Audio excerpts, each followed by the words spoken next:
Welcome to the H series of webinars. This webinar series is aimed at new and aspiring sheep producers to give them a step up into the Queensland sheep industry. This webinar is part 4 of the series and is titled Herding Foundations.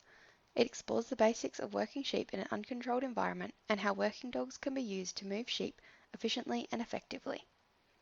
This webinar was delivered by renowned stock handler and dog trainer Neil McDonald on the 9th of July 2020. This is clip 8 of 8 and covers the fundamentals of working sheep with dogs. So this is a trainer mob. Super important that you have. Why 5, I don't know, but 5's a good number. And these are nice little daubers. They're not intimidating. We've had boar goats as a trainer mob where they get up on their back legs and try to plat a dog, a pup. They know what a pup is, and they just get up on their hind legs and try to crease its head. So it's lovely to have soft little trainer mob like this. And you can see they're at the yards. There's a hay feeder in the background. There's a shade, so those sheep get shade in there, and there's water. And it really only takes 2 or 3 minutes a day. And if you miss a few days, it doesn't matter, to get a dog, a young dog, or a dog that's skew whiffed, and to get them thinking straight. It's only 2 or 3 minutes a day if you've got these sheep available. A trainer mob readily available at the yards, whereas a lot of people don't have these fingertippy enough. And to get a dog to do some work, you've got to go out the paddock, find a mob, and then it just doesn't work. So a trainer mob is next on the list, in the list of importance. The next one is by natural instinct, and it takes me a while to explain it. A dog goes opposite where you point. And so many people get a dog that works initially, and then it goes sour on them and dissolves on the work front. And a lot of that is because people point where they want the dog to go. It goes the other way, and then they roar at it. And then the dog goes timid and goes home, or ignores the person and keeps working sheep until they've got them 7 deep.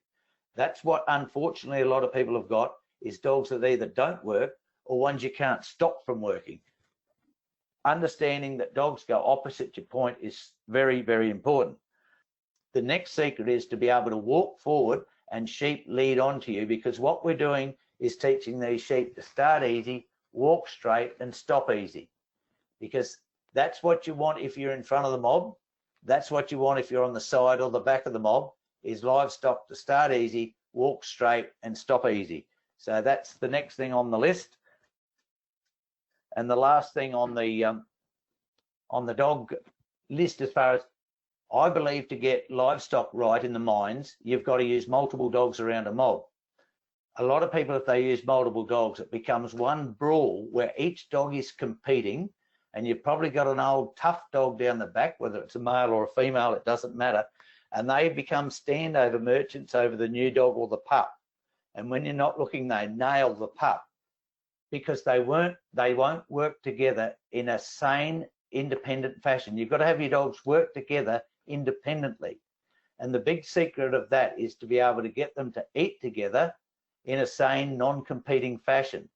So I think some people would have a major brawl trying to get dogs to do this. They're eating dog food at that stage.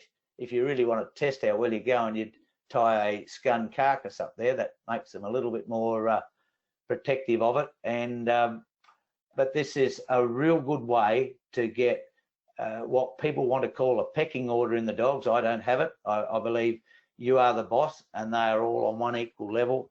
This is certainly a way to get it, and you start with a baby pup like this. So that's where we've got to. A couple of things that I believe super important about when you've got a dog off the chain and you give it, or a cage, and you're taking it for a walk, is to do whatever you can to stop them from sniffing the ground.